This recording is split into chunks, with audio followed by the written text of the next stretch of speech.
What was that like, man? I remember for a good like 18 months, I was like, oh, this Karl guy, man. I remember calling you Vimal just to annoy you because I'm like, this is my block.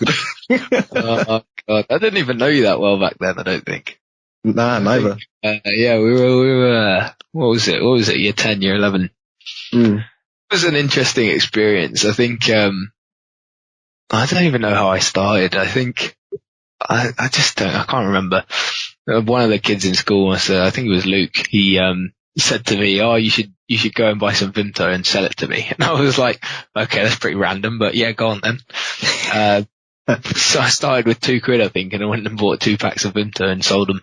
And I was like, "Oh, I'm making profit," which was fun. As a kid back then, made £1, and I was like, "Oh, that's great. That's loads of money." Chips, man. Yeah, I was like, "Oh, cool. Let's go to, what was it, CFC? Get some wings in." Like, what's going on? So yeah, and then I started from there, didn't it? And then I went and started buying more, and then it turned into a full operation. It was a big marathon operation, I think. Literally, man. It was pretty big. I used to go at the weekends and spend about £100 in Poundland and Iceland. And yeah, I used to buy that much worth of chocolate, sweets, crisps, Capri Suns, stock them up in my house, and then spread that over the week. Yeah, you had it going on, man. I did. I then it was a huge operation. I was driving everyone out of business. You, Jerome. I think my mistake was that I never expanded. I just kept doing Kit Kats forever. Yeah, you didn't do enough. That's it. You didn't have the range. And when it got to summer, it just melted in my bag. It's like, if I don't sell my break, I'm done. I had my full client list. I had my regular customers. They used to come every day. It's £2, £1.50, no problem. And I used to walk around with a big pocket of change. Literally, my trousers used to jingle when I walked. And then it was like, oh God. At one point, I don't even know. I used to put my Capri Suns in the fridge. And I used to bring ice packs in and keep them cold. What, the fridge in, Food Tech or something? No, I used to chill them overnight in my house, at my house. And then I used to bring them to school with ice packs to keep them cold until they got delivered. And if that is an effective business, I don't know what is. That's nuts. Yeah. Did you have a locker in school? No. I used to bring 2 bags, and then first break, I used to sell everything and then fold up that bag and put in my other bag. Mm. It was a good little business system I had going on there. And, it worked effectively for some time, and then I got caught. It was like, Really? Yeah, didn't you hear? No, I thought you just stopped. You made too much money or something. So the thing was, I was liked by the teachers fairly well. Oh, okay. Yeah, that makes sense. But I did get caught by Mr. Martin. And he was like, "Oh, it's okay, I'm not going to do anything." He went and told Miss Thomas. Miss Thomas was like, "Oh yeah, I'm not going to do anything, but you should stop before someone else catches you." And I was like, good point. Yikes. Probably should stop. And then I was like, okay, cool. I'll just roll back operations.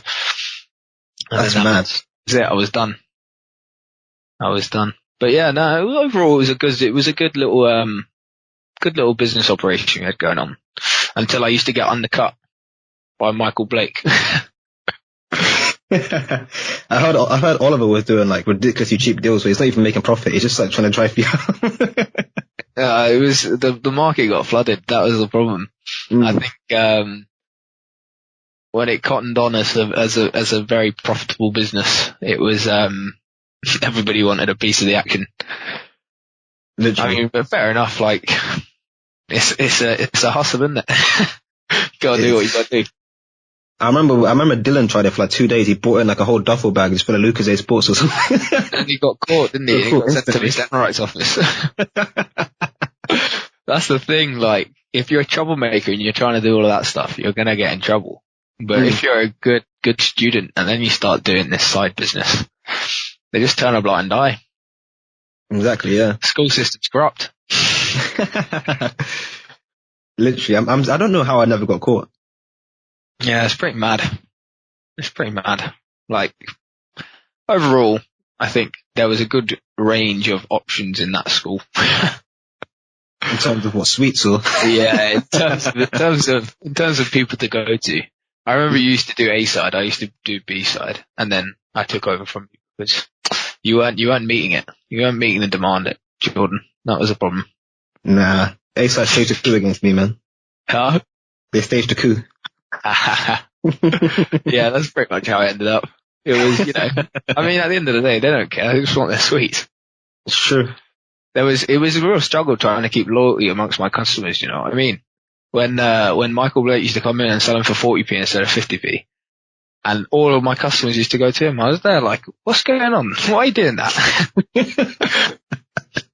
What do you mean? I'm the one that takes care of you. They used to look at me like, yeah, but it's 10p cheaper. I was like, you know what? Even now, like, if that was me now, I'd pay the 10p. As a student, 10p is like, 10p, that's loads of money. They only get £2 a day for lunch and they're spending it all on me. That's it. I remember doing like 3 for £1. Yeah, I used to do, I don't even remember what, I used to do everything, man. I used to make good money. I reckon it was a 100% profit margin overall. Actually. Well, like, Kit Kats was always like 8 for £1. I'll just stack up. All of that stuff, and then you could sell that for double the price. They were like, yeah, you could sell stuff. It was very easy. And yeah, it was a good little business system we had going on. I was impressed with it as a kid. But then again, like, when I think about it, I turned something that could have been quite small into something that was quite big, but I sacrificed a lot of my time. Like, I didn't have first break because I went and sold these sweets. And like, that is the toss up, isn't it? Yeah. You want to do, business or you want to enjoy a break time. Do you know what I mean? It's true. Very true. Do you regret that at all? Yes and no, really. I don't know. I think about it often and it's, well, no, not that often. Like sitting there like every 2 hours I'm just thinking about it like, oh, why did I do that? No, but like, I think about it and like, I'm like, well, on one hand, I made a bunch of money and learned a bunch of things, but really, what did I learn? How to do some dodgy children's business versus enjoying break. But like, realistically, what happened at break time? You got to go and run around the playground. That was never really me. I don't really run that much. I'm reserving all fat jokes for in person. Yeah, save them for later, don't worry. No, I know what you mean though. I don't think I never really thought about it in depth because I feel like I never had this big an operation, so I still kind of enjoyed break when I was out there. Yeah. But I see what you mean. There were definitely times where it's like, I really want to just go over there. I hate having to stand here and give you this. I mean, I enjoy getting money, but at the same time, it's like, the vibes are over there in that corner. Yeah, that's true. It was when I started getting big enough, people would find me. They knew they wanted something and I'd be like, yeah.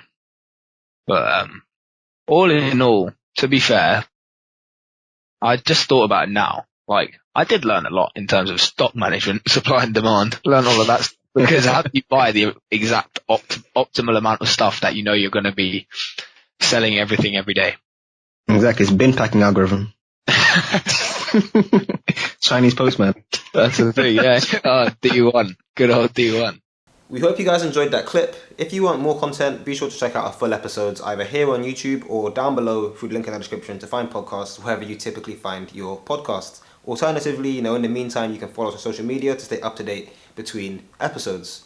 Either way, I'm happy you guys were here to join us today. I hope you enjoyed the clip. Thanks for watching, and we'll talk to you in the next one. Peace.